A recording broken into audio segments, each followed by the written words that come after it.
Hello बच्चों, चलिए प्रश्न को समझते हैं। एल्यूमिनो तापीय प्रक्रम में एल्यूमिनियम किस रूप में कार्य करता है? एक ऑक्सीकारक अभिकर्मक, बी है एक गालक, सी एक अपचायक अभिकर्मक और डी एक सोल्डर। सोल्डर का मतलब होता है फ्यूज। ठीक है, हमारे पास इसकी मुख्य अवधारणा देख लेते हैं। मुख्य अवधारणा, हम जब धातु कर्म करते हैं, धातु कर्म का मतलब होता है धातुओं का निष्कर्षण अयस्कों से। तो पहले हम उनका सांद्रण करते हैं, अयस्कों का, जो अशुद्ध अयस्क होते हैं, और उनका सांद्रण करने के बाद हम ऑक्सीकरण या अपचयन करवाते हैं, और कई बार हमें ये दोनों ही करवाने पड़ते हैं।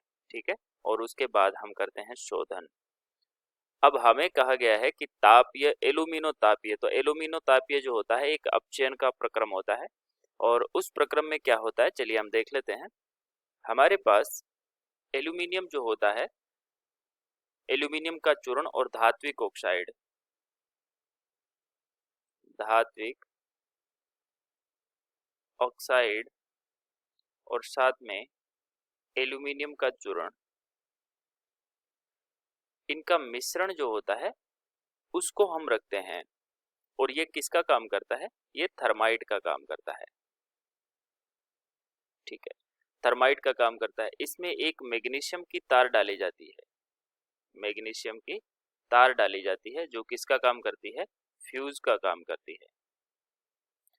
अब इसके अंदर, यानी कि ये मैग्नीशियम की तार जलने के लिए सहायक होती है, और इसके अंदर जो एल्यूमिनियम का चूर्ण होता है, उस चूर्ण के साथ में एक बेरियम पेरोक्साइड BaO2, एल्यूमिनियम चूर्ण के साथ में BaO2 भी साथ में रखा जाता है, इसका चूर्ण भी रखा जाता है, जो जलने के लिए सहायक होता है। ठीक है, अब जब ये जलना स्टार्ट करता है, जब ये जलना प्रारंभ करता है, तो ये जो एल्यूमिनियम होता है ये एक अपचायक का काम करता है।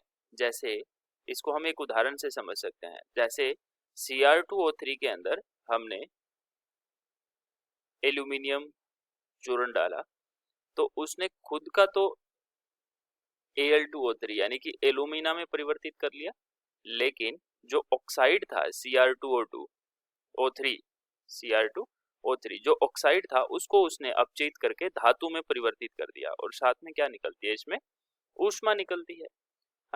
अब ऐसा ही एक और उदाहरण ले सकते हैं अपने। जैसे Fe2O3 है, लोहे का ऑक्साइड है।